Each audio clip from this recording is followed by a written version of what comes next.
যেটা দেখতে সুন্দর সেটা খেতেও মজা। এই যে পেঁয়াজ কুচি, রসুন বাটা ভালো করে মিক্স করে নেবেন। মিক্স করার পরে আদা বাটা দিয়ে দেবেন, তাও ভালো করে মিক্স করে নেবেন।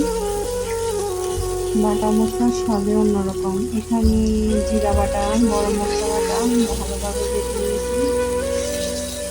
তাও ভালো করে মিক্স করে পরিমাণ মতো লবণ, আধা চা চামচ হলুদের গুঁড়া, আধা চা চামচ মরিচের গুঁড়া, যে যেরকম জালটা ওইভাবে মরিচের গুঁড়া দেওয়ার চেষ্টা করবেন।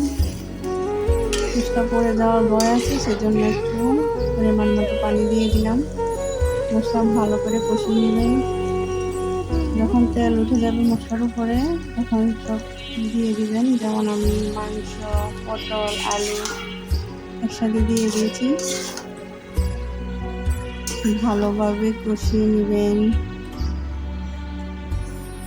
কষাতে কষাতে একটু ঝোল উঠবে, সেটা শুকিয়ে যাওয়ার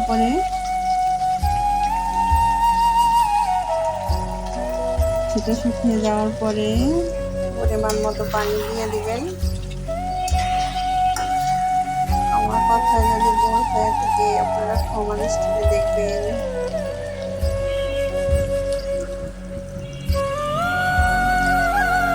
ক্ষমা দৃষ্টিতে দেখবেন। আল্লাহ হাফেজ। ভালো থাকেন, সুস্থ থাকেন। আমার ভিডিওগুলো বেশি বেশি শেয়ার, লাইক, কমেন্ট করবেন। আর যারা করেছেন তাদেরকে অসংখ্য ধন্যবাদ।